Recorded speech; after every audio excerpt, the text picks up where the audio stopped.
Hi, this is Jim Sackman, your Focal Point Business Coach. And again, we're working on the Way to Wealth formula, again, popularized by my friend Brian Tracy. And I want to talk a little bit more about COGS and OPEX. Last week, we talked about these topics in how they work on the income statement, but I want to really talk a bit more about how they work inside your business. So that's what we're going to do this week. And really, it's all about understanding your expenses. One of the most important things when you're a business owner and when I've been an executive and we look at this, expenses are the one thing that is really under your control. You can't make people buy your products, but you can choose how much money you're going to spend. Now, there's always, needless to say, you're going to say, hey, well, there's some minimum I need to spend on some things like insurances and rent and that.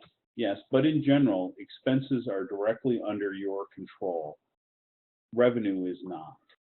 The second thing is unlike revenue, expense drops straight to the bottom line. What do I mean by that? So if you think about a revenue dollar, you've got to take off the percentage for cost of goods sold. So let's say you've got a 50% gross margin percentage. That means for every $2 you sell, you get $1 in profit. If you save $1 in expense, you make $1 in profit. So in some ways, it's better to save money than it is to make money. Now, caveat there, you can't save yourself into growth, but what you can do is evaluate what makes you profitable. Because remember, profit is your objective, not revenue. Now, there are some companies that will say, we're in a land grab mode for market share, and we're going to spend every dollar we make in profit growing the business. And I understand that, but even in that mode, you need to be looking at the current things that you're doing. Are you doing them in such a way that makes it very effective for you to grow? Because the more money you could save off current business, the more money you could put into expanding your top line revenue. Let's talk about COGS, cost of goods sold. The primary way that a lot of product companies deal with improving gross margin or reducing cost of goods sold is cost reduction. And that can be done by either finding a cheaper way of building a product or a cheaper way of sourcing it. So if you're somebody that doesn't add, it just resells some other person's product, you need to look at negotiating with vendors. Can you get a better deal?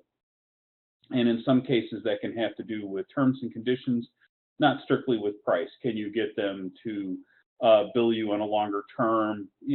Whatever it is, some way that you spend less money, that you finance your customers less for every dollar you spend out the door. Second one is premium pricing. So this is where the whole marketing and branding thing comes in, as well as looking at the products you actually offer.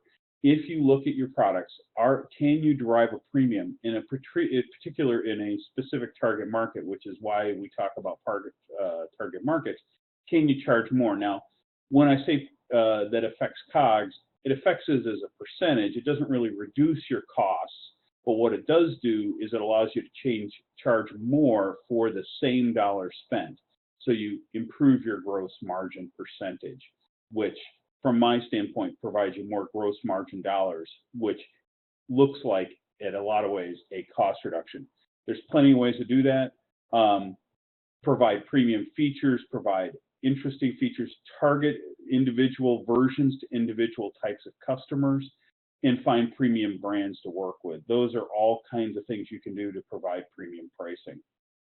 And your goal is to get into the mid 40% range. So if you've got a business and there are some businesses that thrive very well on extremely thin gross margins, in particular through distribution and very high volume consumer sales, but the average business, you want to have at least 45% gross margin. There are services business like coaching, like what I do, where it's much higher than that. But for a product business, if you can have 45% gross margin, then you'll have enough left over in the business that you've got money to spend to grow and operate the business on an ongoing basis. So that's a reasonable goal for almost every business. Again, there are businesses that fall outside of that, but that's a pretty reasonable goal to get started with. Operating expenses. the most important thing here is looking at business processes. That is I talk about management in terms of products, process, and people, and we'll get to people in just a second. But processes are that midterm thing that you can do to change the way that your business operates. And if it operates more efficiently, then you will get more money for the money you spend. Let me use a simple example from my past. We used to do purchase requisitions for equipment by hand, and then we turned it into an automated system, so it sped up the process, took less time. Fewer people needed to be involved in manually processing the forms. They were recorded, it was tracked, the whole 9 yards. It saved a bunch of money. We didn't lose control. We just executed the same thing we had more effectively. There are also times, bigger changes, where you change the way you do business and you can save even more money. So that's one thing to look at, business processes. But a bigger element of OPEX is people. In most companies, operating expenses are 70% driven by the number of people you've got. So do you have good ones? Are they effective and trained at what they do? Are you providing them feedback on what you want from them?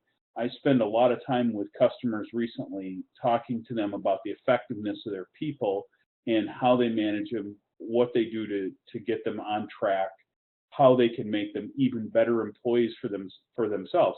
One of the beauties of it from the employee standpoint, by the way, if you haven't thought about this, if an employee is making you more money, you can afford to pay them more. So there's an incentive for them as well to improve their performance. And finally, there's a goal of 7%. And what is that 7% goal? That's a 7% year-over-year improvement in OPEX. If you remember from last week, I told you that if you stand still, you end up with about 7% less money year over year for a business to just stand still, same people, same processes, same products. Next year, you're going to make the same amount of revenue, you're going to earn about 7% less profit. So what you want to do is, that doesn't mean you have to lower cost by 7%. It means you have to be 7% more productive. Can you improve your gross margin dollars? And that's really the target, is the combination of increasing your gross margin dollars and 2, reducing your operating expenses. Can you get a combination of that to improve about 7%? If you do that, then that's break even for the year, right? That sounds terrible, but that is the goal. That's why we're always looking at growing revenue and why we're looking at saving money. So that's what I want to talk about today. This is Jim Sackman from Focal Point, and you change your business and you can change your life.